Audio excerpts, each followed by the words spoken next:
Hi hello नमस्कार मंडळी, manifest with दीपालीमध्ये तुमचं खूप खूप स्वागत आहे. तर आज ना माझं टॉपिक काही मोटिवेशन व्हिडिओचं नाही आहे. तर माझ्या घरी मी केलेल्या कुरडया त्या कशा केलेल्या आहेत हे तुम्हाला या ब्लॉगमध्ये दिसणार आहे. तर प्रत्येक ठिकाणी आहे ना कुरडया करायची वेगळी पद्धत असते. तशी आमच्याकडे पण वेगळी पद्धत आहे. पद्धत म्हणजे एकच असते, सेम टू सेम. फक्त प्रोसेस आहे ना ती कशी करायची असते किंवा कशी नाही ती प्रत्येकांची वेगळी असते. काही ठिकाणी आहे ना गहू हे 2 दिवस भिजू घालतात किंवा 3 दिवस भिजू घालतात आणि पाणी काही चेंज करत नाही काही ठिकाणी, बरं का. पण मी ना इथे 4 दिवस गहू हा भिजत घालून ठेवलेला होता आणि त्याच्यानंतर म्हणजे चौथ्या दिवशी 3 दिवस भिजू घातला. चौथ्या दिवशी हे प्रोसेस करायला सुरुवात केली आणि यातलं पाणी पण मी चेंज केलेलं आहे. रोज पाणी चेंज करत होती मी, कारण तेच पाणी जर ठेवलं असं म्हणतात की ही कुरडई आंबट लागते असे काही बायका म्हणतात. त्याच्यामुळे त्यातलं पाणी मी चेंज करत होते आणि त्यात पुन्हा परत पाणी टाकत होते. असं आहे. आणि मग त्यानंतर इथे काकू आल्या शेजारच्या मला मदत करू लागायला. तर त्या काकूंनी मला सगळं पूर्ण प्रोसेस म्हणजे पूर्ण होईस्तोवर हेल्प केली. आणि आमच्या इथं कसं आहे माहिती का, जेव्हा आम्ही इथं कुरडई टाकतो ना तर आमच्या इथे सगळ्या बायका प्रत्येक ठिकाणी जाऊन सगळ्यांची हेल्प करत असतात. आता काकूच्या घरी होते सांड्या कुरड्या करायचं, त्याच्या घरी मी गेले होते. म्हणजे सगळ्या एकत्र आम्ही जमा होतो आणि एकमेकीला आम्ही हेल्प करत असतो. तर आता माझी ही पहिलीच वेळ आहे सांड्या करायची. त्याच्यामुळं काकूला मी बोलून घेतलेलं होतं. म्हटलं काही मिस्टेक नाही व्हायला पाहिजे. त्याच्यामुळं काही एवढं कठीण नाही आहे, सोपं आहे. पण कसं आहे माहिती आहे का, सोबत असताना आपल्यासोबत तर म्हणजे आपल्याला बी तेवढं काम करायला थोडा म्हणजे हे येते, उत्साह होतो त्याच्यामुळं. तर मग मी ते काढलेलं आहे मी गहू मिक्सरमधून आणि मिक्सरमधूनच बारीक करून आणलेलं आहे. मला असं वाटलं 5 किलोचं आहे म्हटलं, त्याच्यामुळं मी काही गेले नाही चक्कीमध्ये काढायसाठी. पण जे खूप जास्त असेल ना तर आपण चक्कीतून बी काढू शकतो. जर कमी असेल तर मग आपण मिक्सरमधून बी काढू शकतो.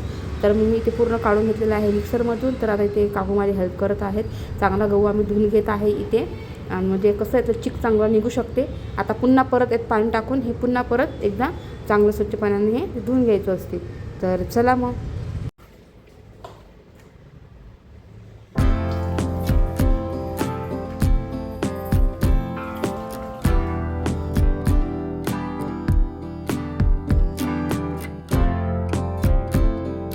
तर आता इथे आहे ना आम्ही पूर्ण इथे गहू आहे ना घेतलेला आहे काढून. आणि त्याच्यामध्ये असं पहिले गाळून घ्यायचं एका याच्यामध्ये आणि त्याच्यानंतर मग जी बारीक चाळणी आहे ना मग त्याच्यातून काढून घ्यायचं.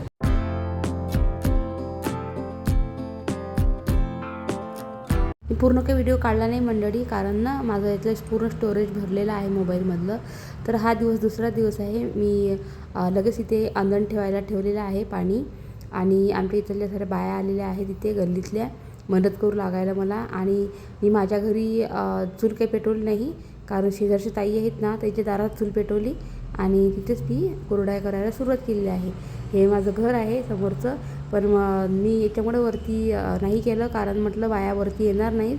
पायऱ्यावर चढताना बी सगळ्यांना म्हणजे पाय दुखतात ना, त्याच्यामुळे मी त्यांना म्हटलं आपण इथेच करूया. त्याच्यामुळे मग आम्ही इथेच केलेल्या आहेत कुरडया. बाकीचा व्हिडिओ काढायचा होता मंडळी, पण ना स्टोरेज भरलेला आहे त्याच्यामुळे काढलाच नाही. तर तुम्ही बघू शकता अशा आमच्या कुरडया झालेल्या आहेत. आता हे वाढलेल्या आहेत. हे आहेत तिळाच्या आणि आपल्या साध्या पण केलेल्या आहेत. साध्या ह्या पलीकडे आहेत. तर अशा केलेल्या आहेत मी. आणि म्हणतात असं की आपण ज्या सांड्या कुरड्या करतो त्याच्यामध्ये एखादं बिब्याचं फूल ठेवायला पाहिजेत. जर बिबा नसेल तर आपण कोळसा असतो ना तो पण ठेवला तरी चालतो. असं म्हणतात की ते ठेवायलाच पाहिजे त्याच्यामुळं. तर चला व्हिडिओचं एंड करते. बाय.